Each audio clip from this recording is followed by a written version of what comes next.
Podnutz Daily for August 12th, 2008, episode number 55. First, going to start off by talking about the Toshiba motherboard from hell is what I'm calling it. I think it's going to send me there if I don't fix it. I talked about this a couple days ago. I read some of the suggestions on it, but literally I was so tired I didn't have a chance to read too much about it. So if you sent me some input on that, I do still have to read it. But here's what I did. I stripped down this motherboard is giving me a blue screen of death. Every time I tried to install Windows, up to the part where it tried to look at the hard drive, right at the point where it says Windows or setup is now starting Windows, I'd get a blue screen of death that just says plug and play has detected an error, most likely caused by a faulty driver. So I stripped out the motherboard completely out of the laptop, took it completely out, slapped the CD drive in to the side, put in one stick of RAM, hooked up the screen. No hard drive was even in there. No wireless card, nothing. That was all I had was what I just said. Fired it up, ran setup again, and right at the point where Windows setup says Windows is setup is now starting Windows, got the blue screen of death again with the plug and play error. So as a last so what I was going to do yesterday, I had the idea of, okay, maybe I should just use my driver packs disk. Maybe I'm not her recovery disk, which came with Toshiba. Maybe something's wrong with that, and it's not loading the SATA drivers for this SATA hard drive.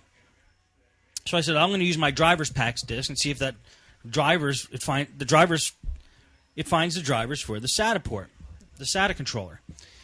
So I ran my driver pack disk. Same problem, and this is with the motherboard completely out of the laptop, bare, CD drives plugged in, and a stick of RAM in the screen. That's it. So, well, of course, I tried with the hard drive in, too, and I still get the same error. So I just pulled the hard drive out, because it will get past that point. If you don't have the hard drive in, it'll simply say it can't find a hard drive. It won't blue screen, because I've had that a lot of times where it can't find the SATA drivers, and it says, Windows cannot detect a hard drive in this computer. Well, I said, last-ditch effort, something on the motherboard. It's got to be something on the motherboard, I'm thinking. I'm going to flash the BIOS.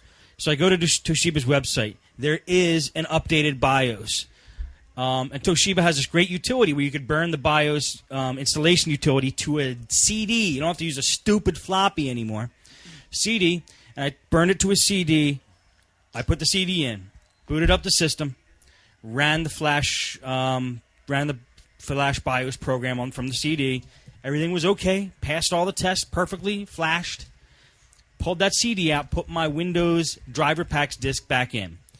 And I started Windows setup again. Booted from the CD. My driver packs Windows XP CD is in there, chugging along. It's going through all the drivers. Gets to the point where it used to blue screen, and it says, setup did not detect a hard drive in this computer. So at that point, I knew that it's working. Because once you get that message, then it's past the point of the blue screen I was getting before. So I said, all right, everything's working now. I put everything back together.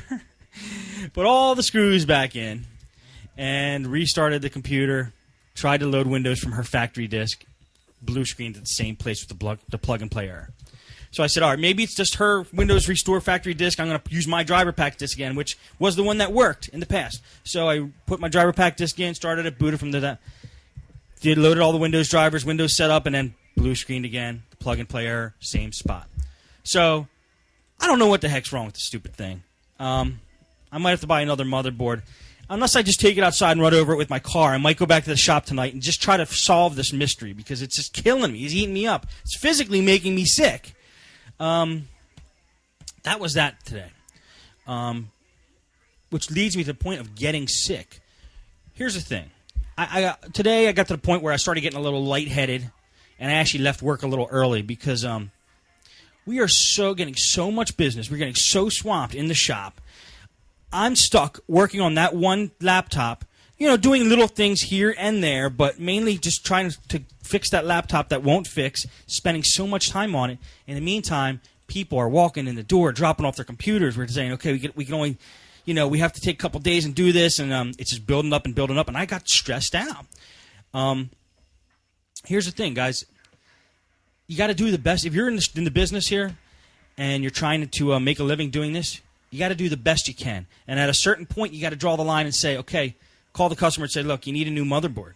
You know, if I get to the point where I am with this thing and there's nothing else it could be besides a motherboard, but I'm going to try a couple more things. Don't let it make you sick, in other words. And you can't neglect any of the other work. You have to just do the best you can. Don't stress it out. As my dad said, it's not a life or death situation. Okay? So if you're starting to feel the pressure, you know, go do something. Chill out for a couple hours. I left home work a little early.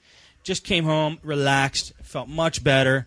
Now I'm actually at the point where I want to go back to the shop and figure out the problem. But if you're sitting there and you want to put your fist through the screen, just put all your tools down, go outside, walk around the block a couple times. And then if you have to leave work a little early, do it. The work will wait, and you're going to be a lot more productive when you're feeling constructive in your mind rather than angry at the world. Another reason I left early is because my dad was at the shop, and he was just rocking. He had a great day. He was repairing things left and right, rolling through the computer. So it was great. He was picking up my slack a little bit. But I'm sitting there angry, and he's sitting there cruising.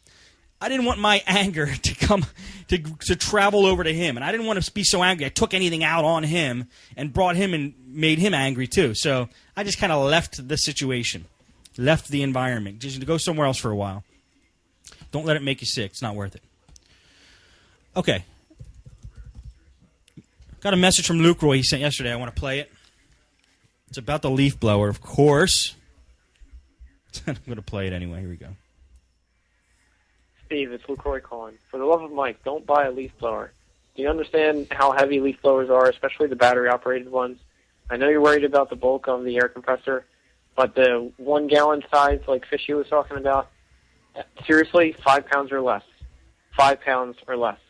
Not an issue to carry it around. You can just plug it in if you have an outlet outside.